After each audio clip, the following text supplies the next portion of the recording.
where I was going to the locker room to change for PE, and these girls that didn't like me, they all took pictures of me while I was changing out of my PE clothes, and they sent it around to all the boys in the grade. Yeah, that's like CP. I would just walk into like the restroom and it would say Cassie should kill herself. A kid brought a gun to school to shoot me. Obviously they're gonna try and rape me. The whole thing that he cheated on me came out. Everyone was getting informed on what was happening out there.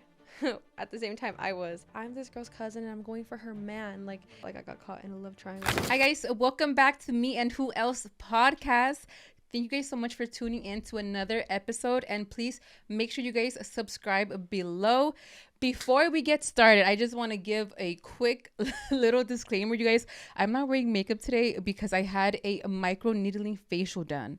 So I'm just trying to stay away from makeup, but the show must go on. I was just like, I still have to film. We have a very special guest in today, coming all the way from Texas. She is a content creator. You may have seen her in a couple of streams on TikTok, or you may know her from her public relationship on social media. But we are going to get into that and a lot more. Everyone, let's please welcome Cassie. Hi. Round of applause. Round of applause for Miss Cassie. How are you? I'm good. Thank you so much for coming today. Thank you for inviting me. This is my first podcast ever. I know. Congrats. Are you excited? Yeah, I'm kind of nervous. Don't be nervous.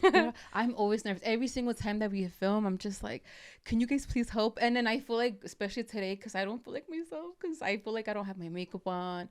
I feel like I'm all over the place today. But last night, Cassie and I were actually on the phone, and you were out last night. Yeah. How was it? It was nice. So Fabio had like a song of his being performed, so he went to go like sing it because this really big DJ. I forgot her name. I think it's like Zulana, something like that. Oh, okay. She had like a piece of his song in her mix, so like I went to go support him. But how was it? It was fun. It was really cool seeing a bunch of people like know his song and like sing it and jump to it, so it was nice. So we did see that Cassie was in LA, so I had to message her to invite her on the podcast. How long have you been here? I've been here for like, I'd say 45 days. Are you gonna stay here for like a little longer, or? Yeah, just a little bit longer. I'm starting to miss home. So what have you been up to out here in LA? What do you usually do out here when you come out here? So whenever I come out, it's normally because I get like invited to like streams, events, like concerts, or like there's like collabs, or it's just because I have a lot of friends out here, so like I'll just come out for like the weekend to like go places. I know, because I feel like you're always out here. Every time I see you, I'm just like, oh, she's out here. It's my chance to shine. I'm like, let me message her right now. No, yeah, thank you for inviting me. I'm super excited to be here. But I mean, yeah, no, I do have a lot of friends here. People from back home think that I live here, and I'm always clarifying, no guys, I live in El Paso still. Like that's home. I just come here a lot. I know. I actually thought that you were actually from out here in California. Yeah, a lot of people think that, but like my girl math is like, okay, well, it's gonna be cheaper for me to get a flight and an Airbnb and pay for Uber or something instead of paying rent and then paying for a car and then paying groceries. So I'm like, well, I can just live at home and then paying taxes in California. Oh my god, girl, I do not want to claim that I live here because those income tax. Oh my god, I'm gonna use your address for my taxes because my parents' house. Oh wait, do you still live with your parents? Yeah, I live with my parents. Nice. Well, yeah, because you're 22. I'm 22. Yeah. Yeah, you're young. Yeah, I am. I have mamitis. I can't leave her yet. Oh. Yeah, and then I have 2 doggies. So I just got them, and my mom won't let me leave the house without them because like she's in love with them. So I'm like, either I move out and I don't have my dogs, or I stay home and I have my dogs. And your mom and your parents, so it's better. Yeah, and they're my best friends too, so it's okay. Like I have like a really good relationship with my family.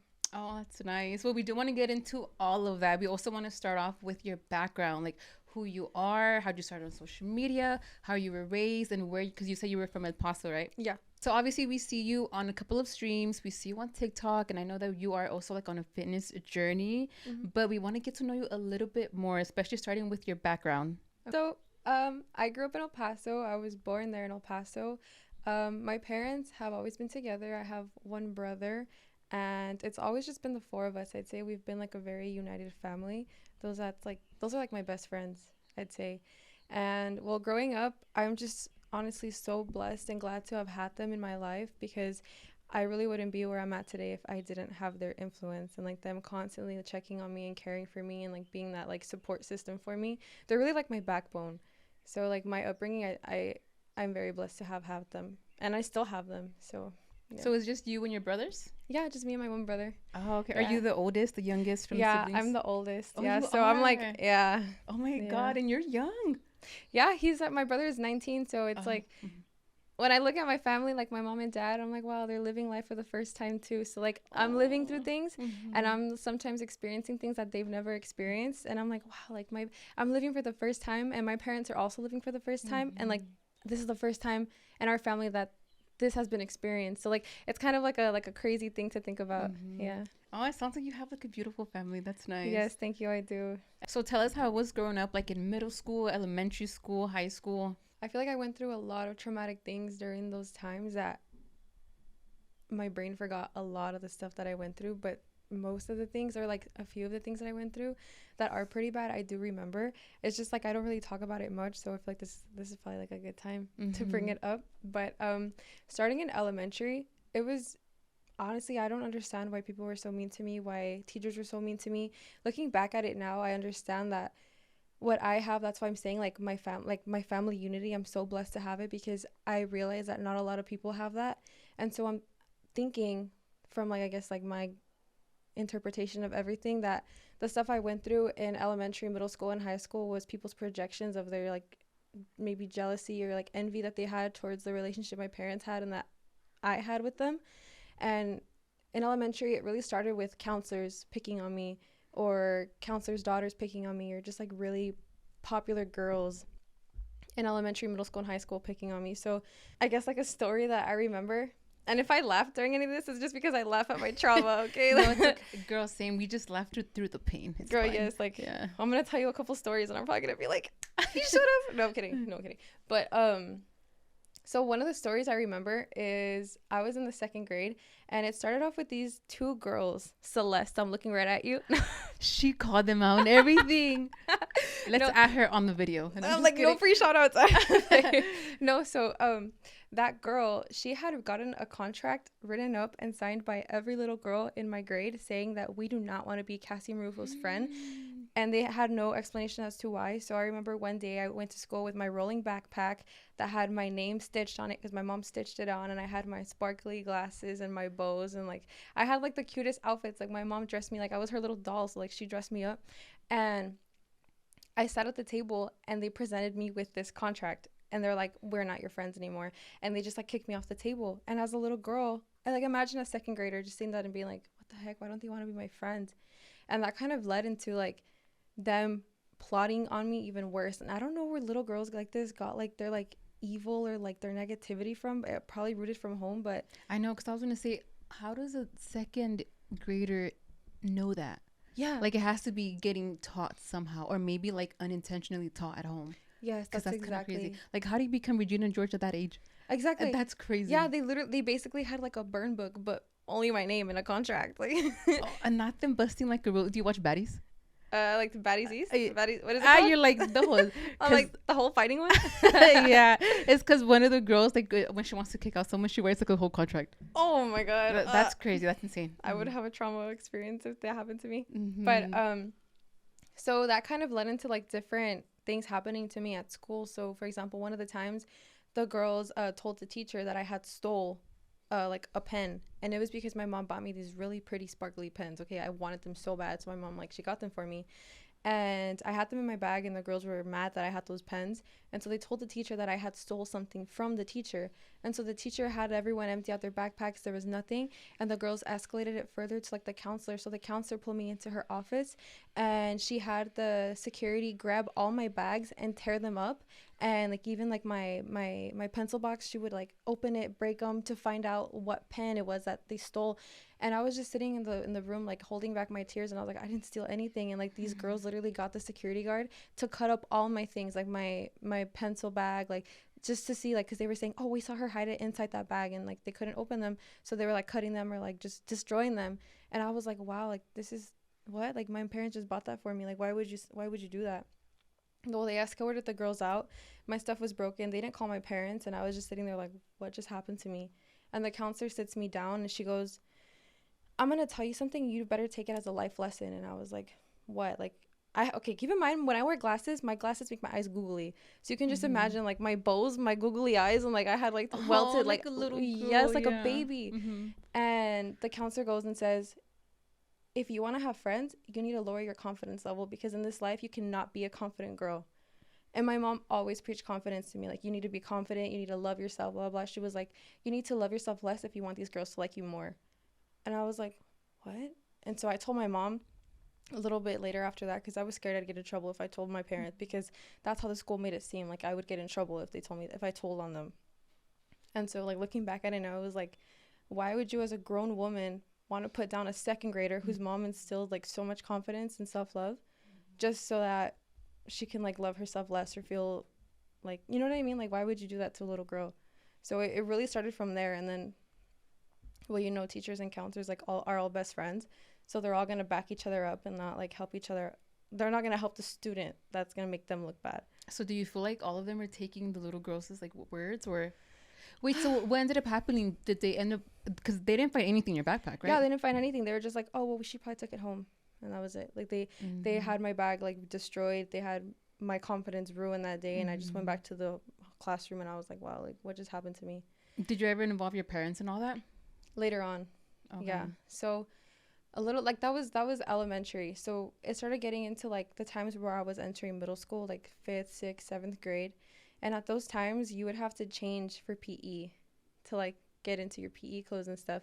And so it rooted from those girls becoming friends with other girls that didn't like me. And then it was kind of just like they had that in common. They didn't like me. You know, those songs that they're just like talking about two girls that don't like them. Anyways, so yeah, so it got into those grades, and I really just wasn't liked. And I did not understand why. They made me think that I was so ugly, that I was so, like, my body was gross, that I was gross, like all of me was nasty. And looking back, like, I was a really cute little girl, like, you know, so it kind of makes sense maybe, like, but just because I carried myself very well. And I remember there was one day where I was going to the locker room to change for PE, and these girls that didn't like me were in there. And they all took pictures of me while I was changing out of my PE clothes. Shut up. What ended up happening? So I was wearing, did you ever own those like Dora the Explorer chonies that had like Monday, Tuesday, Wednesday on them? I have not. No, well, I was wearing those chonies. I would wear Care Bear stuff still. So those girls at the time were worried about like Victoria's Secret and pink. And I was like, we're little girls. Like, I didn't even know that. I was wearing Care Bears. And they took a picture of me in the locker room, and they sent it around to all the boys in the grade, because the boys at the time like liked me. I don't even know if they liked me, but apparently they liked me, and they like wanted to like flirt with me, whatever. And I was like, well, I don't want a boyfriend. Like, I'm fine, you know, like I'm still watching Hannah Montana, like what? So those girls sent around the pictures to the boys, and I tried to tell the front desk, and the front office was like, no, you're lying. And I was like, what do you mean I'm lying? Like, they was it the same counselors and stuff or no? So it was like a small school. Okay. So like all those teachers had like friendships with each other. Okay. So I'm pretty sure they all had like some type of like something in common. So when I went to go tell on the girls, they were like, no, we don't believe you. And I was like, why don't you believe me? Like, this just happened. Check their phone. They're like, no, we believe that you sent all those pictures, but we don't believe you because these group of girls came to us and told us that you were bullying them and that you were gonna jump them. So we don't believe you. You're the bully. So from that day on, those girls played the system against me. So anytime something happened to me, the teachers automatically assumed that it was happening to me because I was the bully and people were getting revenge on me. So it was like free reign for anyone to come and bully me because teachers didn't believe me. But yeah, it was really traumatizing. And then what happened with your parents? Like, did you ever involve your parents in that situation? Because I feel like for little girls, or for anyone to have a little girl's picture in underwears, that's sexual harassment. Like, that's crazy. Yeah, that's like CP, you know? So I didn't tell my parents about that time because I was scared. You didn't? No, I was scared that they were going to be upset with me, which I don't know why. Like, my parents, I could trust them with my whole life. So as a little girl, I even told them, I was like, I'm so sorry I didn't tell you about this. Like, I don't know what was going on in my head to think that they were going to be mad at me for getting bullied.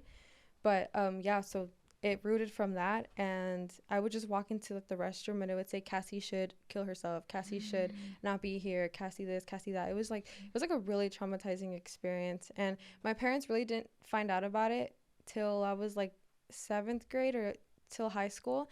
But I'd say it got worse when I told my mom about it. I made her aware, and my mom called one of the girls' moms and said, hi. Yeah, she was like, hi, your daughter is doing this to my daughter. Do you think you can talk to her? Like, I don't know what the situation is. My daughter wouldn't do this. And the mom, she was like, yeah, for sure. Well, it turns out that the mom actually laughed at my mom for calling and encouraged her daughter to go do worse to me, because she was like, this snitch, like, why is she snitching on my daughter to me? Like, you think I'm gonna make my daughter stop what she's doing? So yeah.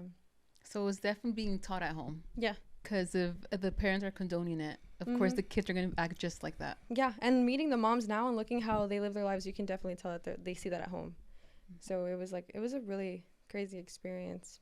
But yeah, I'd say the worst experience though in middle school was the day that a kid brought a gun to school to shoot me. Shut up. In middle school? Yes. So wait, because in Texas you're allowed to like carry guns, right? Okay. Yeah. Yeah. So there is this guy. He had actually gotten arrested for this, and I had never seen him again. But I would run into his sister at the high school I went to, and she would never look me in the eye. Like, she would just like kind of hide, and I knew it was because she was probably embarrassed. But I was getting like sexually harassed every single day at school by this one guy, and I was so afraid to go to school. I think that's where my whole trauma and root of not wanting to go to school, like not being on time, started. And one day he didn't show up to class, and I had asked everyone, I was like, where is he? Like, he's not coming. And they're like, oh no, he was counted absent today. So I was like, oh my god, yes, thank god, like he's not here, like I don't have to worry about this. And a month passed, and I was like, hey, like where is he? Like, did he move schools? And they're like, no, you didn't hear? And I was like, hear what? Like, oh, he got arrested. And I was like, what did he get arrested for? You know, me in the back, like, so happy he got arrested. Like, yes, I want to see him again. And, well, this girl told me, she was like, yeah, well, it's because they told us to not make it public or not tell you, but I'm going to tell you because I sit next to you. And I was like, what? And she said, well, he got arrested because he got caught bringing a gun to school. And I was like, oh, my God, no way. We would have all been, we were cooked. Like, we were all going to be gone. And they're like, no, not us, just you. And I was like, well, what do you mean? And she said, yeah, well, he let all of us know to wear orange so that we wouldn't be easy targets, and the only one not wearing orange would be you, and he can come and get you. And I was like, what? Why would he do that? And she was like, well, because he said you said some mean things to him, when in reality it's because I didn't feed into him wanting to do sexual or give him things attention or anything. And did all the kids wear orange? Did she ever tell you that they ended up wearing orange? Yeah, I remember. Because that's kind of messed up if none of them told you anything. Yeah, none of them told me anything at all. Like, I was like, what the hell? Like, what did I do to, like, deserve this stuff? And I was a little girl, so, like, I had no malice in my heart. I have no type of negativity at home, so it was kind of like what is this guy's problem? What are these people's problem? But, I mean, I don't know if everyone was aware that it was for me, but there was a few select people that knew that it was for me, but they never spoke up and said anything. And so, like, I got arrested, and it ended up being on the news, apparently. I had gone to the gym a couple years later, and I told him, like, what school I went to and how I was bullied, because I got along with this guy at the front desk. And he was like, oh, that's you? And I was like, wait, what do you mean that's me? And he goes, yeah, I saw it on the news a couple years ago that this guy brought this to school, and he was going to, like, shoot some girl because she didn't want to give him attention. And I was like, you saw that on the news? My mom was furious because the school or the district didn't speak out. They didn't let her know. They didn't let my parents know at all. And so, yeah, after that, like, after those pictures got taken, those girls turned the teachers against me. It went into, like, volleyball. So, like, I had a coach. She hated me for no reason. I had developed, like, a condition with my stomach because of all the anxiety and stress I had. I had to go to the hospital. I was, like, my parents had me on, like, anti-anxiety stuff, but it was, like, natural stuff because they didn't want me to, like, have to be on drugs. Yeah. So I got into ashwagandha very early, let me tell you. Oh, yeah, I know, because I feel like it's very common now, especially ashwagandha. Yes. But you were in the 7th grade.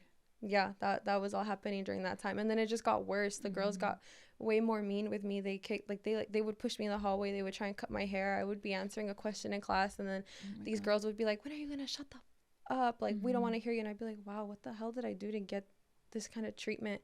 And, well, yeah, like, the girls didn't like me, and the guys didn't like me because of the girls, because they were looking for, I guess, the validation from those girls, because they were the popular girls at the time.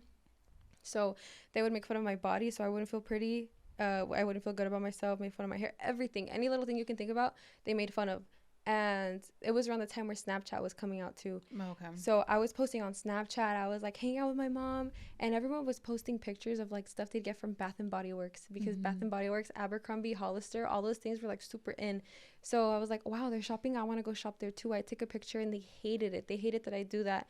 And so social medias became, like, a really big thing at that time.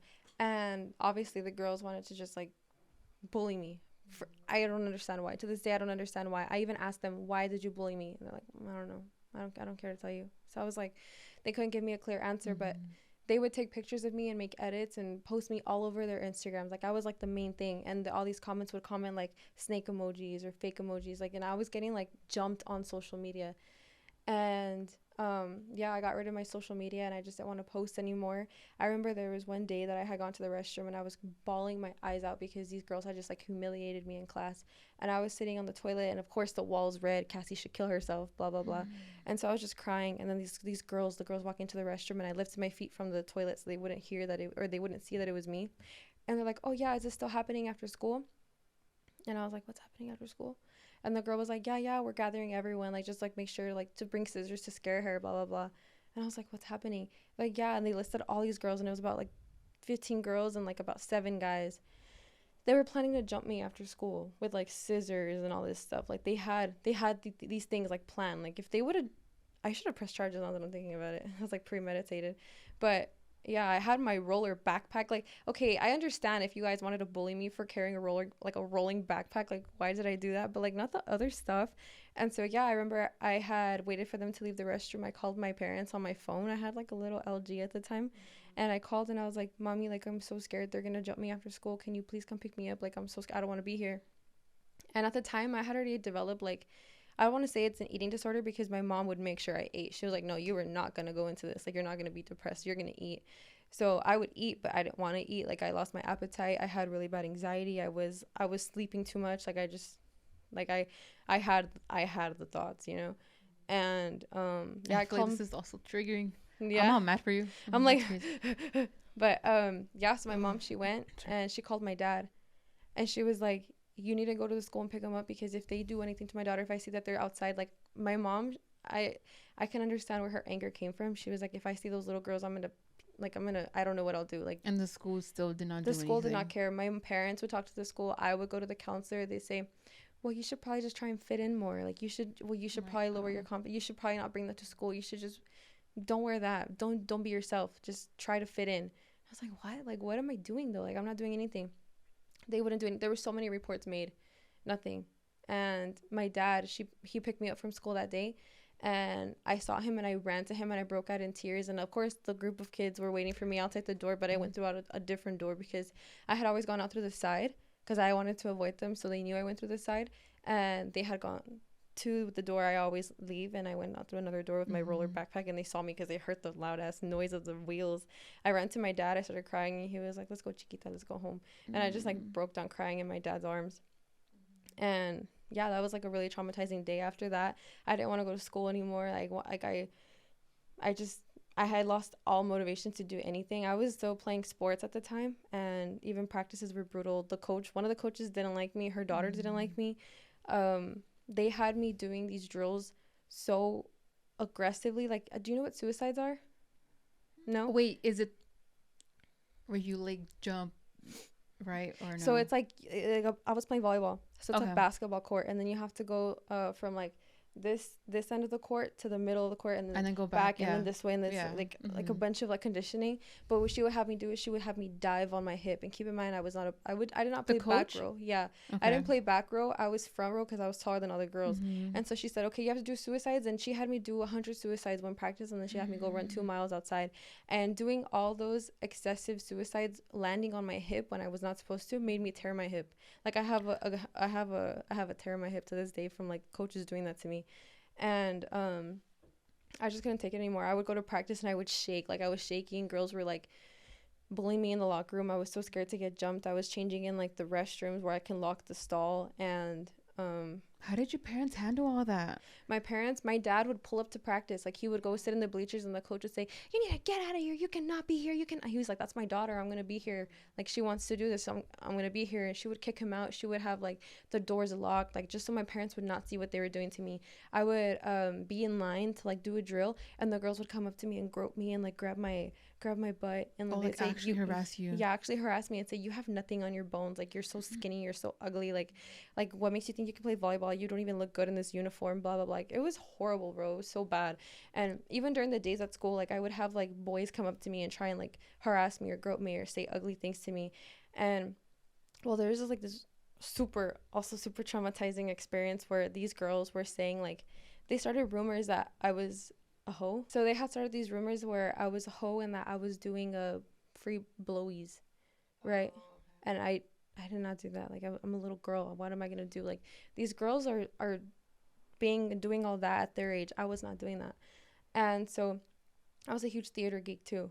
So there was just one day that I went to the theater room and I was getting like some supplies for my teacher, and these guys go into the room and they start like, obviously they're gonna try and rape me. Shut up. In school. Yes, in the theater room, in the theater closet. And they were gonna try and rape me, and I had like an adrenaline rush kick in because at the time I was also starting to play softball. So and I was hitting the gym too because that's when I got into it. Because my mom, she saw how low my confidence was. She took me with her, but I had like some type of strength on me and my adrenaline kicked in. I turned around and I punched one of the guys, and then I just like ran out of there, and I went to the restroom and I started crying, and I was like, what are they gonna do to me? Like, what was I about to get raped? Like, what the hell? And well, I told the teacher and she was like, oh my god, no, that's not what happened. No, don't worry, you're okay. Like, just pretend nothing They were happened. Like, just you're trying fine. to brush it off, huh? Brush it off. Yeah. Actually, a couple years after that, like my brother was like, yeah, I don't know why they have cameras in the theater room closet. And I was like, oh, so they knew what happened. They had me shut up. They didn't have me tell anyone. They told me, oh no, nothing happened. Like they're just doing what boys do, and they put a camera in there so no one else will go through that. But they dismissed what I went through.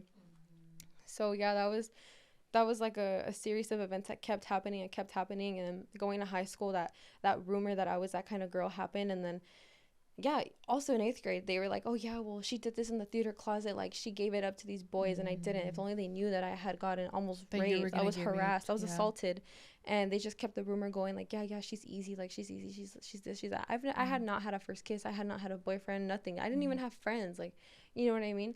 And well, I had this one guy, he was my friend and I did like him a lot, and he was so sweet to me. He would defend me, and his name was Brandon Bailey.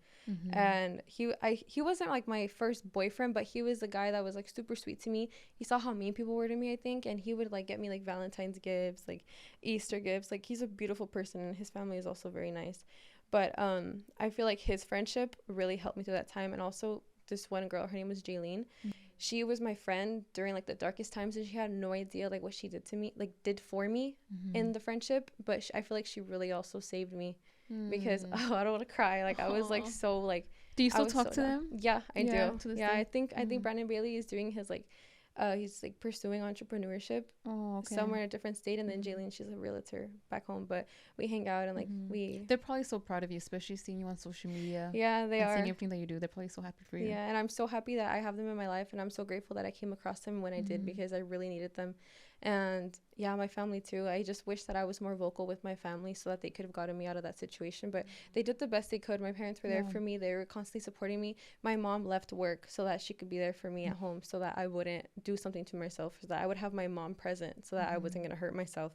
And my brother, he was a baby, but he's my best friend too. So I know, I feel like especially being the oldest, like it must have been hard not having like an older sibling there for you. Yeah, because I feel like what helped me during high school when I was getting bullied, well, when they tried to bully me, was my older sisters. Like it was all of their friends. They would always protect me. Yeah, so it was very hard for me to get bullied in high school. I feel like they tried, but I was just very protected. So I can't even imagine like not having that, like my older siblings or anything like that. Yeah, for a while I wish that I had an older sibling, because like even now, like I'm paving my own way. Like there's no one that paved the way for me. Like I'm like going my own way, and hopefully my brother follows like on my good path, which he is. He's a really good person. He's a really good guy, so he's doing very well on his own. But yeah, during that time it was like, fuck, like my parents tried to be there for me, but there's only so much they could do because they weren't there during school days, because they were working and stuff too. Yeah, right? Yeah, and my mom had quit her job so she could take care of me, but again, she was there at home supporting me, trying to get close to me, but I just kept pushing her out because I was like, she's not gonna understand. I can't tell my mom, she's gonna be mad at me, blah blah blah. But when I got into high school and the bullying got worse again, that's when I opened up to her, and we went to the gym together, and I started opening up even more.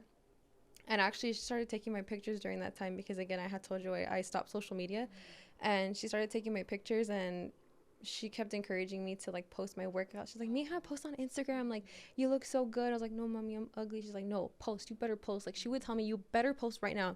So I started posting, and it was like 1 year into posting, nothing was happening, and I finally like got a crush, like kind of like a first boyfriend, and he had 3,000 followers. I had 100 followers, and he would get like 300 likes on his picture. And I was like, oh, hell no. Like, I need to get more likes than this man. Like, what? So that's what kind of, like, this was in high school? Yeah, like my freshman, sophomore year. Okay. That was kind of like what fueled me to like start posting and getting into social media, was the competition that I had with my first boyfriend. Funny, with your crush. Yeah, with my crush. And so, yeah, I mean, that's kind of how it rooted. But even in high school, it was bad. Like I was at 2 years at my first high school, and I transferred to like a different high school. But when I transferred to my second high school, it was the best experience I had in my whole entire like years of going to school. But it's like because it got cut in half because of COVID. So I had like, oh, that's right. Oh yeah, because I keep forgetting she's only 22. You guys, so you graduated high school year 21. 21. That sounds crazy. That sounds like last year and stuff. I know, right? It feels like yesterday. Crazy. I'm like, I'm all ancient. I'm all old. No, you're not. No, you're not. But yeah. So I was in the first high school till 2019, and then for 2020 and then 2021, I was in my second high school. It was called Pebble Hills High School, and the people I met there were amazing. They helped my confidence so much. People were my friend. Like, I brought out my personality, and people just wanted to be my friend. Like, it was a whole different environment that I put myself in moving high schools, and I feel like that was the best decision I ever made for myself, because that gave me even more confidence to post on social media, because people were like, wow, you're so pretty, like, I want to be your friend. I feel like in a different point of view, the perspective that I have it, in a way, I'm glad I went through all the bullying, and I'm glad I went through all those things, because if I wasn't put there, then I wouldn't have been excluded. And if I wasn't excluded, I wouldn't have known the kids that had it worse than I did. Yeah. Like, those kids were getting bullied, and they didn't have any type of support at home. They didn't believe in God. Like, I'm Catholic, so at that time, I was praying so much. I was like, God, get me out of this position, please. And so I was in the table with, I don't want to say rejects, but like the loners. I was always sitting alone at lunch at that time. There was days I'd sit with different people. They would I would make like some friendships here and there, but they didn't last. But majority of the time I was alone in the class, and so I got to know those kids. And there was multiple times where at that first high school, very ghetto, let me tell you, very ghetto, that first high school, I would hear kids talking about how, or writing in their notebooks, how they were going to shoot up schools, or they were going to bring a gun to school. And one of the instances, I told my dad, and he's friends with a bunch of cops, so I told him, and he told his friends, and they found the kid with an actual gun that he was going to go to the school with. So I feel like not that I saved people, but I was like, wait, low-key me getting bullied and having me land here in this position right now probably saved a lot of us. That, right? Yeah. And there's multiple people who have actually like reached out to me years later after high school saying, hey, Cassie, like, I just want to say, like, I'm so happy that you came, like, you are where you're at now, because I remember how bad people treated you, and you were always so kind to me. Like, and that's my thing, is that I was bullied, but I would also see the other people getting bullied, and I would go defend them, because I already know how I felt, and I didn't want them to feel how I felt. And I knew that I wouldn't do anything to myself because of the support I had at home, and I had those thoughts out of my head, but I didn't know how they were going to feel when they went home. So I would show anyone and everyone any type of kindness I could growing up, even now.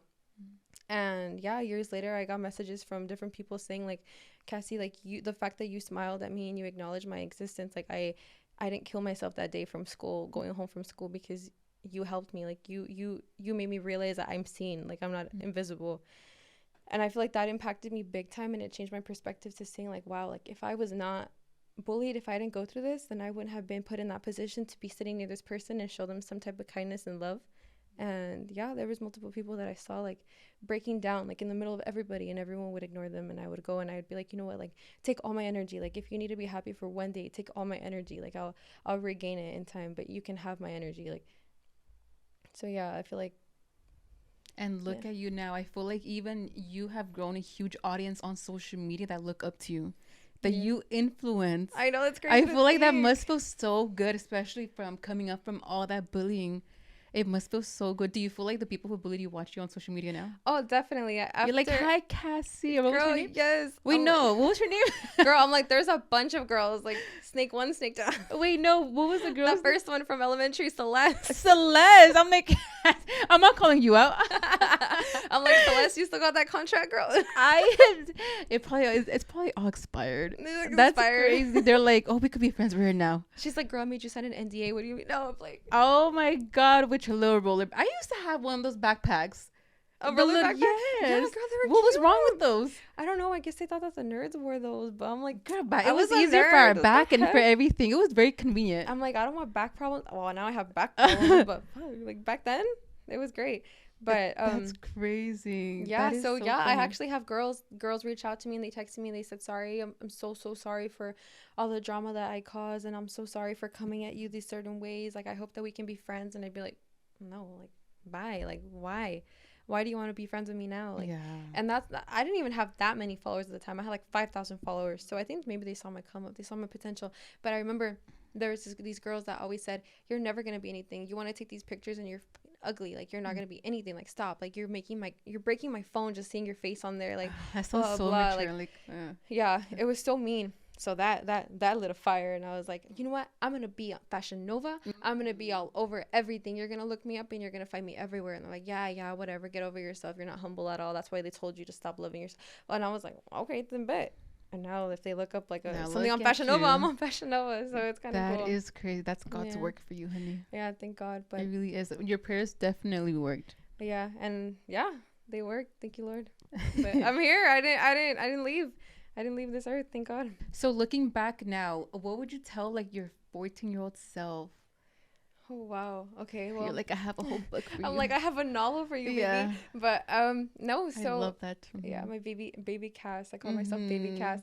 So if I could tell my 14-year-old self something, I would say that there's always a light at the end of the tunnel, and no matter how bad it is right now, it's gonna come to an end.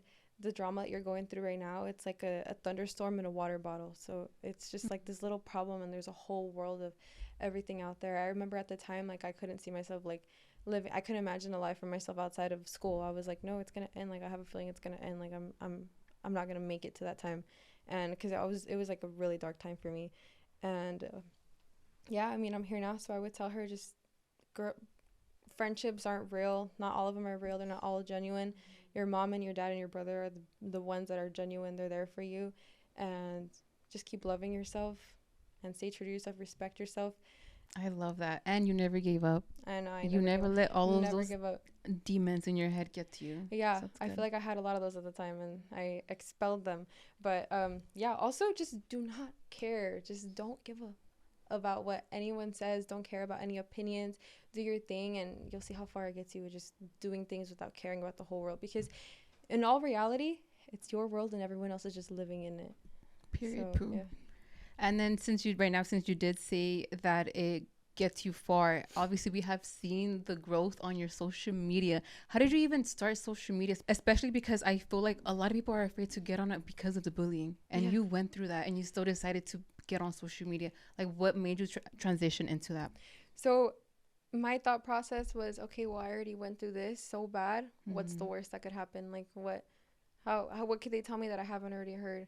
So my thing was just, I'm just not going to care. I'm just going to do it, because I remember I sat my parents down one day and I showed them this one influencer, and I was like, look, mom and dad, she is awesome. Like, she's living the dream life.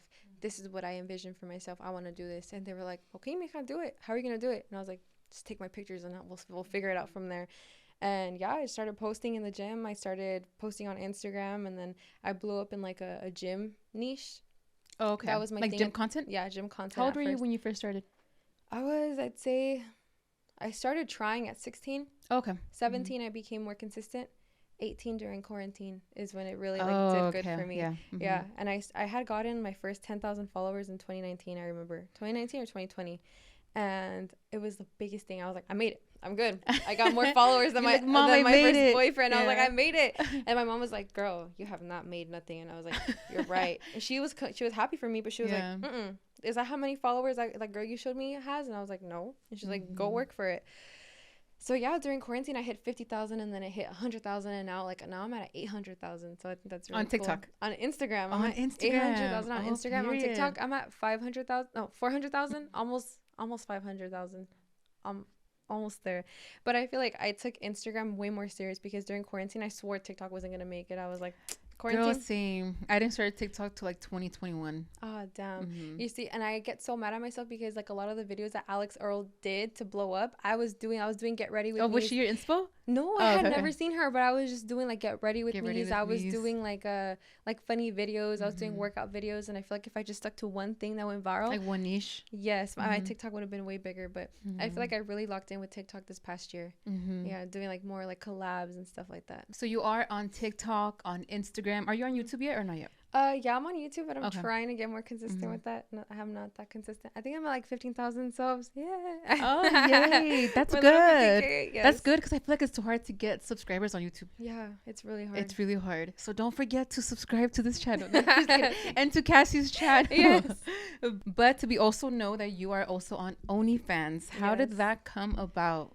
Oh my goodness. Okay, so I did mention that I had gotten pictures taken of me when I was young. Yes. I was getting sexually harassed, assaulted at school. My mom had also gone through a lot of sexual assault and sexual harassment while she was working, like in 9 to 5, doing businesses, stuff like that.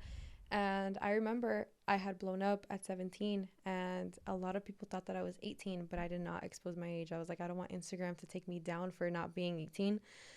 And one day I sat my parents down and I was like, hey guys, there's this one platform that I want to open, and it does have a stigma to it. It does have the stigma of having like porn stars on it. But I want you guys to trust me when I tell you that I would not be doing that stuff. I'm not gonna show any colors. No one's gonna know my colors.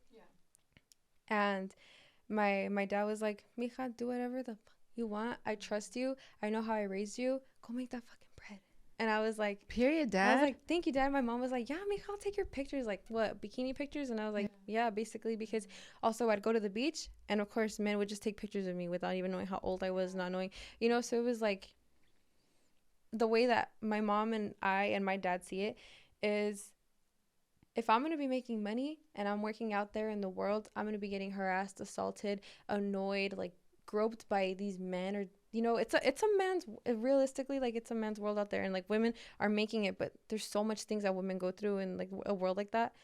And my mom, she had gone through it, the worst of it, and she was like, I don't want you to go through that. I would much rather you be able to stay at home, take your pictures, make your money on that platform, and invest it and do it for as long as you can, milk it for what it is, and then just figure out your life after that. Like, invest and use that money for investments and stuff.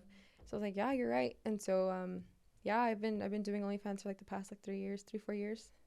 But I feel like also people suspected that I was going to open an OnlyFans when I was in high school, because when I was on my graduation, I was walking across the stage and they said Cassandra Marrufo, and some guys in the stands said, Desnúdate, like, Destápate. And I had already been blowing up on social media for like taking like pictures, but at the time I was not posting like inappropriate pictures. It was just like, I look good, so I guess like I wasn't posting like from the back or nothing at all. It was like mirror pictures, and I was like, oh my god. So in my head I was like, you know what, whatever, I'm just gonna open, I'm gonna drop the page. They're already like suspecting I'm gonna do it. Like, they're yelling at my graduation in front of the whole arena of families saying like, get naked. So I was like, all right, then I'm just gonna do it, like, whatever. And so yeah, I have that memory engraved in my head where it's like they try to get like one last laugh at me before I left school. But yeah, that's how OF started. You're like, jokes on you, I'm making a bag on OF. And we all know being on OnlyFans is very controversial. Mm-hmm. Do you see it more like a business tool, or do you see it more like a creative outlet? I see OnlyFans more as a business. It really is a business. The content that I put out on all my other platforms, I mean, obviously it'll pull attention to OnlyFans. And Yeah. I mean, they think OnlyFans is like all just strictly like porn and sex tapes, and it's not that. You don't have to do that. Like, people look at it like, okay, well, you're selling your soul. Like, I'm not selling my soul. I'm not. If you go and sub, like, you'll see, but I'm not doing anything that would make me embarrassed in the future. So like, if we're in the future, if my stuff got out there, it'd be like, oh, okay, I look good. Like, You're like, I look good. I'm like, that sucks. Okay, like, I That's don't care. funny. Like, leak more. I want to see. You're like, oh, get me more subs. Yeah, literally. And yeah. So, but I feel like OnlyFans did impact my brother a bit, because he was still in high school when I dropped it. Oh, okay. So I feel really bad that happened, because obviously guys are gonna be guys with Did my he brother. go like through bullying and stuff because of it? He went through some teasing. Like, he was biting his tongue. Like, he kept himself from getting into fights over it, and he was like, it's not even worth it. Now those kids are like, wow, I see your sister on my For You page. That's so cool. She's doing such cool things. And like, I do spoil my brother too, so it's like he loves it. he enjoys it. Yeah. But now he's like, Cass, do whatever you want to do, bro. Yeah. Like, if I could do that, I'd do it too. Like, I don't care. Like, bro, who cares? That's nice. It seems like you have a very supportive family. I do have a supportive family. I'm That so must be happy. amazing. I love them so much. Yes. I'm like, I want to join the family. Girl, you're welcome to join. Yeah, and actually my mom was always like that. She's always been the type of mom where she was like there for my friends. There was multiple people or multiple friends in my life that didn't have their family supporting them, and they would come to my house and say like, hey, can I stay here? Like, I got kicked out of my house. My mom would cook for them. She would house them. Like, she would take care of them like her own, and those same people were the ones that all would backstab me too. So it was like my mom has always been a mom for my friends. Oh, that's nice. Yeah. I know. It seems like your mom is really like, you guys have a really close relationship. Yeah, we do. And that's good. I feel like that's probably why you're the way you are. Because I feel like you carry yourself very good and very confident. And I'm gonna emphasize on the confident, because I feel like you were saying that you didn't have any confidence growing up. But I feel like you look very, like when I first met you, you came off very confident, very talkative, not shy at all. Yeah. So you have, it looks like you have grown a lot from your past. I really have. Just in case no one has told you yet. I'm telling you now. I feel like you carry yourself very good. Thank you so much. Yeah, no, I mean, again, my parents did raise me to have confidence, respect, self-love.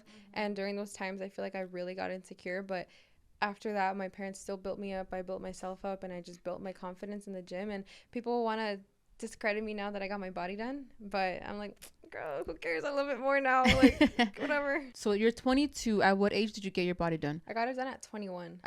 Just last year. Yeah, just last year. I'm 9 months post-op right now. With your BBL? No, I got just, people always like to say, oh my God, you just want to say you got lipo, but I did only get lipo. And I got lipo because my mom, genetically, we just have like really good genes to have like a big. I know, girl, you thick. Yeah, thank you, your body's really nice. And the gym, like I've been busting my butt in the gym for so long, but I got lipo 360, ab etching. What is that? Lipo. So I know what lipo 360 is, but what is the second one? Ab etching is kind of like when they define your waist, they like sculpt your abs so it doesn't look like just like a flat plank of like flat. And you have to go under the knife for that, or is that like machines for that? It's like the lipo machine. It's like the big tube they go in there. Okay. Oh, so it's like lipo pretty much. Yeah, it is lipo, but the ab etching is, I think they just sculpt it. I don't know what they do, but they etch that's it. Interesting. Okay, I've never heard of that. Yeah, it's like really nice. I have abs when you like have a shadow. I'm just so pale you can't see it like in the light, but if I'm like in certain lighting, like I'll look like really snatched. But yeah, I got my arms done so they're skinnier, and then I got my fat transferred over my implants. So yeah. Oh, so on top of your implants, you got your fat transferred on your boobs as well. Yeah, because I had nothing on my chest. Like I had very small boobs. So I was like, yeah, well, let's put some over the implant so it doesn't look like two bolas on my chest. But yeah, I went under the muscle. I mean, they look really natural. I've been told like, oh, I can't tell you have a boob job because your boobs look good. Yeah, they look natural and they're squishy. Oh my God. And did you get your surgeries in Texas? Yeah, I went with Dr. Jung and Dr. Cameron. I was gonna ask that. I'm like, he's the infamous surgeon in Texas. Yeah, he's the GOAT. I love Dr. Jung. I love my surgeons. Everyone's like trying to go to him. Yeah. How was the experience going with him? Very well. He was very attentive after the surgery, him and Dr. Erickson. And I'd say my recovery was very smooth. Out of the pain level, I'd say it was like a 5 out of 10. It wasn't that crazy. In the moment, I was like, oh my God, I got hit by a bus. But looking back at it, I would totally do it again. I would do a second lipo, yeah. So being 22, I'm sure you have like a young audience, like young females. What advice would you give them if they, for example, like if one of them was like, oh, I'm thinking of starting OnlyFans? Okay. Like, what would you recommend them, or what kind of advice would you give them? Okay. The advice I would give that girl is make sure that you have a platform first, because I see a lot of girls getting into OnlyFans and they really don't have much of a platform. Okay. And that's when they start to feel like, okay, well, maybe I need to show like my nunu, or I need to show like my nipples to get like $100 because I have like only 5 people that are interested in that, but it's only if they can see this. So I feel like taking advantage of that platform, if you have a big platform, if you have some type of outlet to bring people into it. Also, if you're gonna do OnlyFans, make sure you're only doing what you're comfortable with. Like, don't do what people want you to do. Don't be like, oh, well, I mean, I'll show you this, but only you can see it. Or like, okay, well, maybe I'll do this because my fans are like asking for more. Like, maybe they're gonna leave if I don't show them this. So don't feel pressured into showing anything that you don't want to show, or like anything that if it were to get leaked, you'd be embarrassed.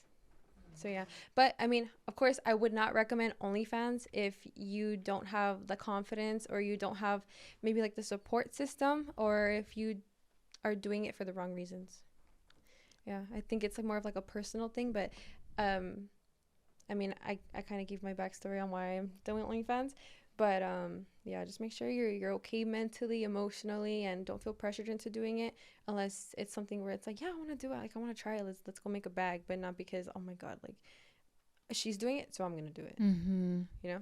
So tell us about your relationship. So you do have a public relationship, and you guys had like a little scandal about like cheating and stuff. But you did mention that you were with him yesterday. So what is going on with him and you?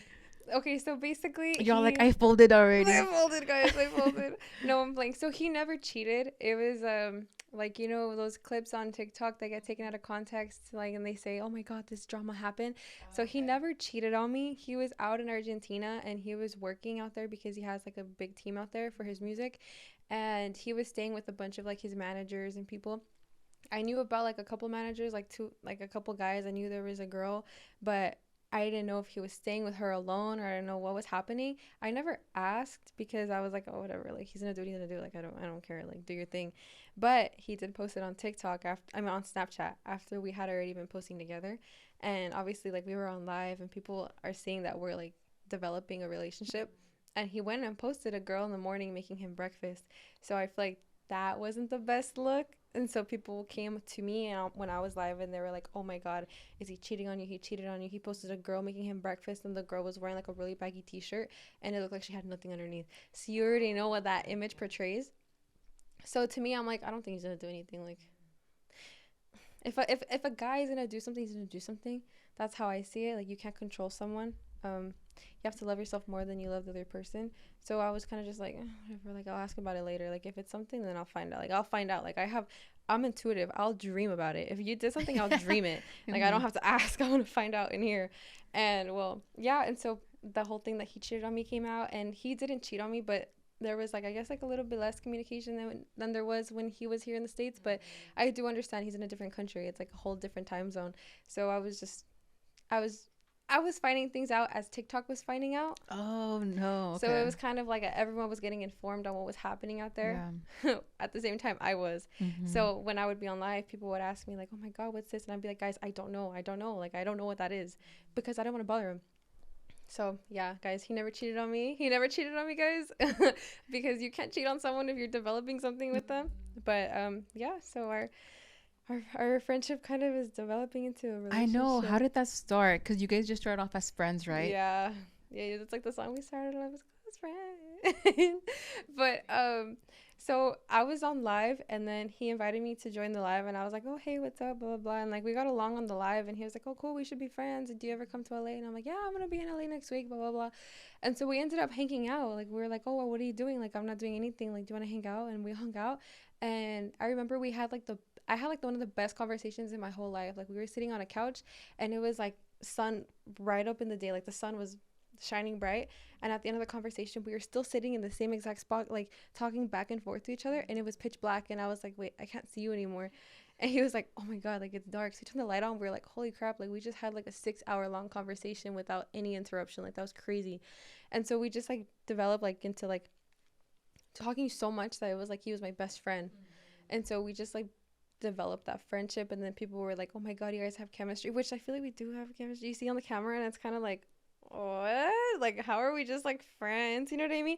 So it's kind of like, and then he made me a song and then he sent me flowers and he's doing like all these gestures. So I was kind of like, okay, like you started catching feelings. Yeah. Mm-hmm. So it's kind of like, okay, well maybe this is going into something. And then that whole thing happened, and so everyone was like, oh my God, girl, like no, you need to love yourself and leave. And I'm like, you guys don't know, you didn't cheat on me. Like I promise, you didn't cheat on me. You're like, I was just with him last night. I was with him last night, guys. Stop.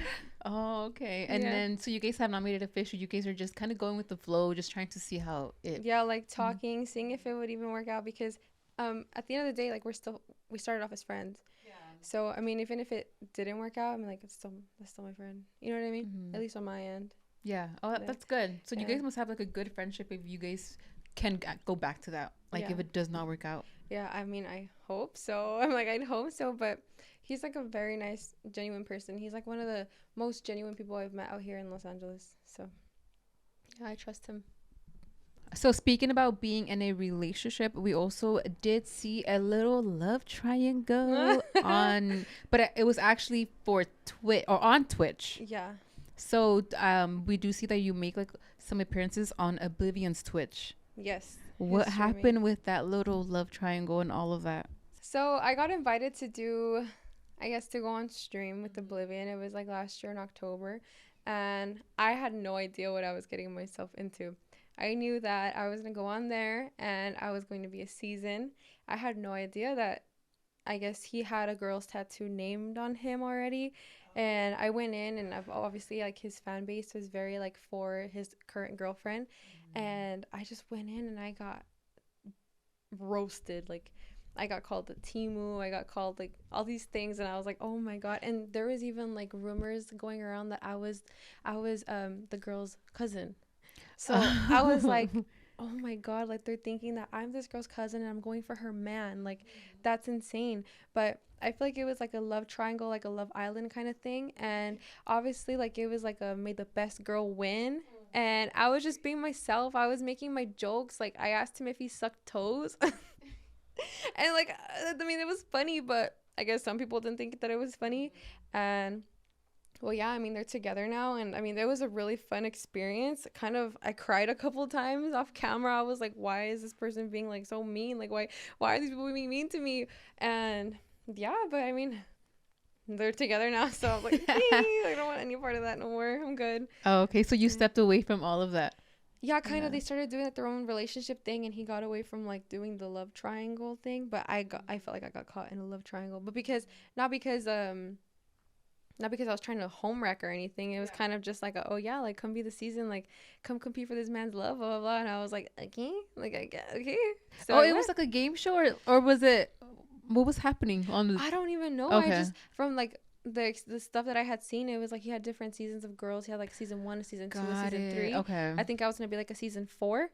And I was like, okay, cool. So I'm kind of getting the gist that this is what it is. I was kind of like rizzing him up. He was super scared to be rizzed up. So it was really funny for me because I was like, oh, do you suck toes? And he gets super scared. Or I would be like, oh, yeah, can you fix my chain? And obviously, like, my implants would be right there. So it was like a funny You're like, okay. thing. I'm like, okay.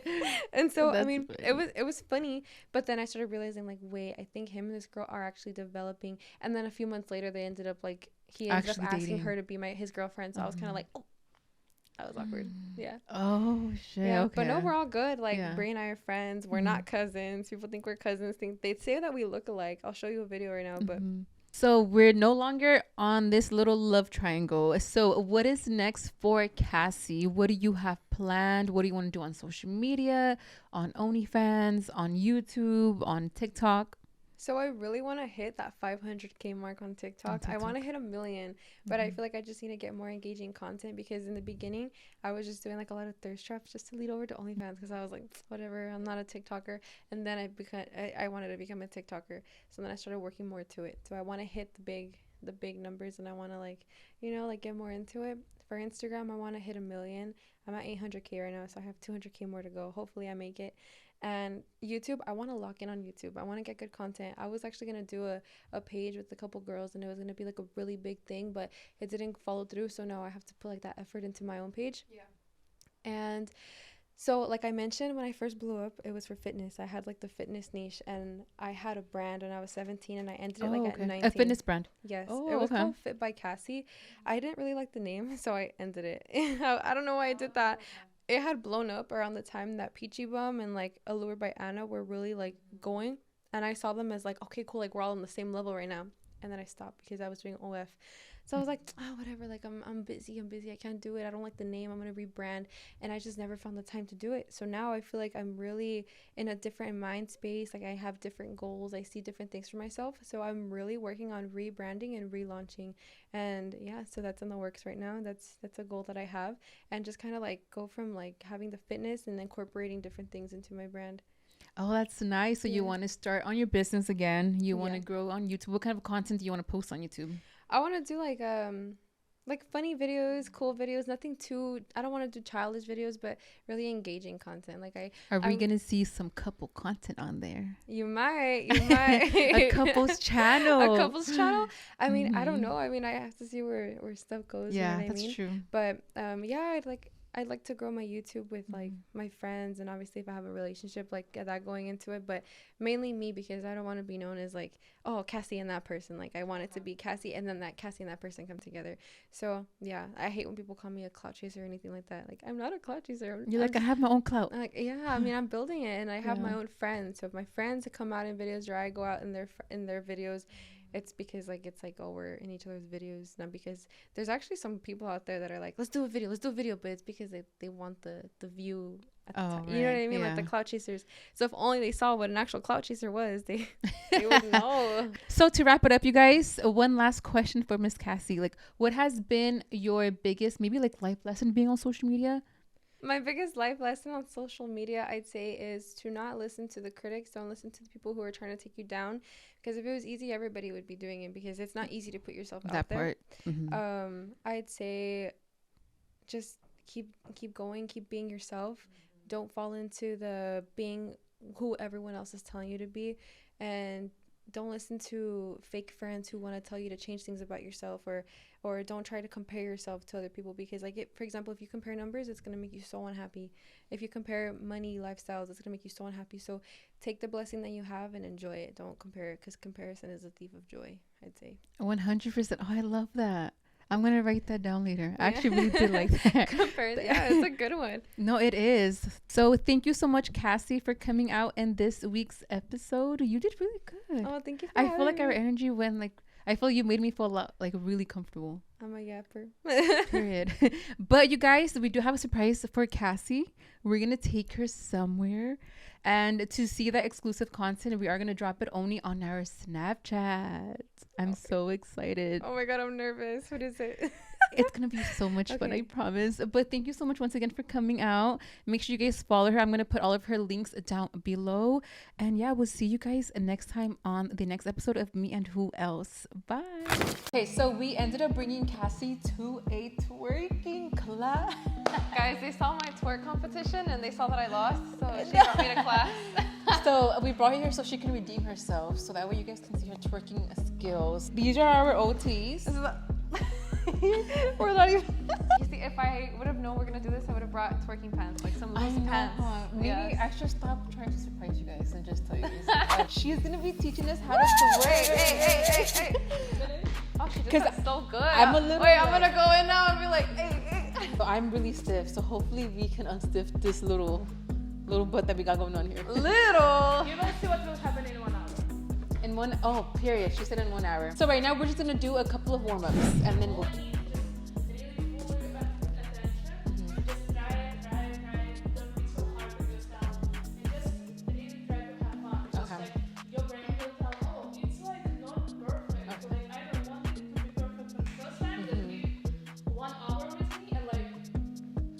Good. Okay, let's go to the next. Let's just warm up the test. Let's go from the back. Yep. Oh, this was good. Yeah, that's so good. Let's go around. May come on, let me just crack. I'm like, I feel like a fossil. My head is so heavy.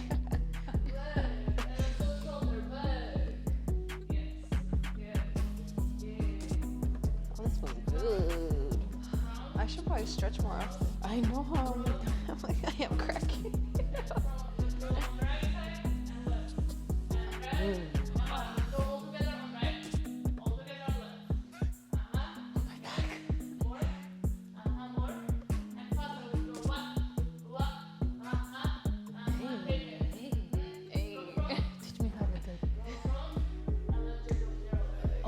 Oh my God. Period. We have the perfect view. 6, take here, 5, 4, go lower. 3, Oh, I feel the stretch. 2, 1. Let's go. 8, Oh my God, I haven't been to the gym. 6, Oh, this is good. 3, 2, go. Oh, it just bounce. Bounce on it. 5, My knees. 4. I also have a really nice view. Me, it's on my pad. My big ass pad. I've not been to the gym.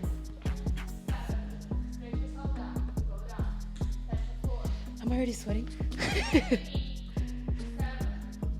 Am I like?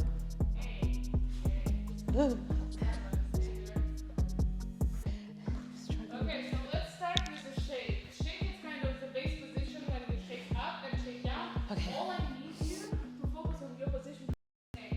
So now when I will put my hands on my knees, hands on your knees. Let's go. Oh, Hands on your knees. wait. Hands on your knees. Try to not bend your arms. Okay. Here.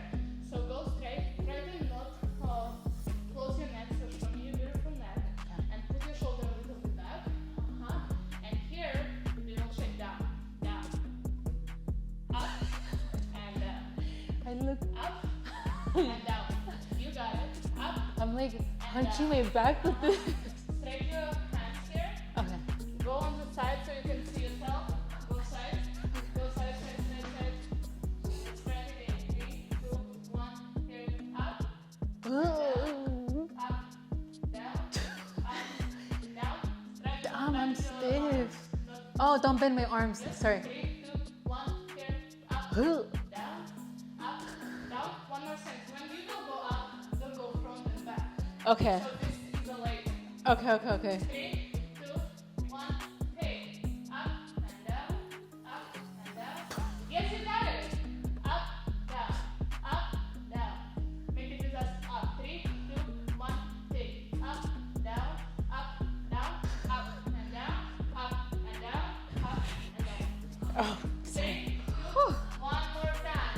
Up and down, up and down, up and down, up and down, up and down, up and down.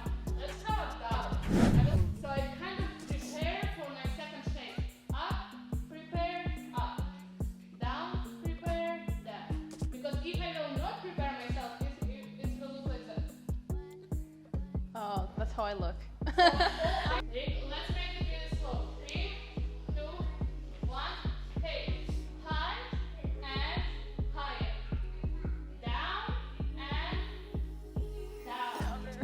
Up and higher. Lower. When you go down, don't close your knees. Again. 3. Up. 3, 2, 1. Here. Up. Higher. Down. Lower. Up, down, up, down, up. You got it. All I want now. Up, down, up, down. 3, 2, 1, hey. Up, down, down. Let's go together. 3, 2, 1, hey. Up, down, down. It's what I want. Just don't go with your shoulder because you're kind of going with your shoulder up, down, up, down, up, down, up, down, down. Yeah. Wow. That was shaking a little bit. Put me in the club right now. I'm ready. Okay, let's come in faster. Up, down, down. It will look like this. Okay. Up, down, down. Just faster. Up, down. 3, 2, 1, hey. Oh. Up, down, down. Up, down, down. Up, down, down. Like I'm having a seizure. I don't know what I'm doing. Just keep it. 1, double. 1, double. 3. Let's have it slow 2 times, fast 2 times. Okay. Slow. 3, 2, 1, hey. Up, down, down, up, down, up, down, up. Oh, that's a bar. Up, down. Wow. Just remembering like up or down. Okay, let's have I think it's my stamina. I'm tired. Yeah, same. I've not worked out. more. What is that? Up, down. What's that in English? I want you to start and you to make that sentence. So I want you to make up, down, up, down, up, down, down, up, down, down. Together. Okay. 3, 2, 1, hey. Up, down. 3, 3. Oh. I'm like I'm ready to go. 3, 2, 1, hey. Up, down. Up, down. Up, down. Up, down, I'm like, Oh, I'm my like back is bouncing tired. like a little bunny. Okay, Oh my now god. 3 times all together. close to me. All together. Hey. Up, down, up, down, up, down, down, up, Down, up, down, up. down, down, up, down, up, down, up, down, down. I cannot do it. My shit does not move. It's stiff. Okay, guys, I'm out of breath. To the rest of the gym, I have not been to the gym since last year, but we're gonna continue the rest on Snapchat. So if you wanna watch the rest, go on Snapchat, because we're gonna learn how to jiggle right now. Right now, my was not moving. It's like, I for a couple seconds, I was like, You're all glitching. that was in your face too. I was like, Okay, guys, so we'll see you guys on Snapchat.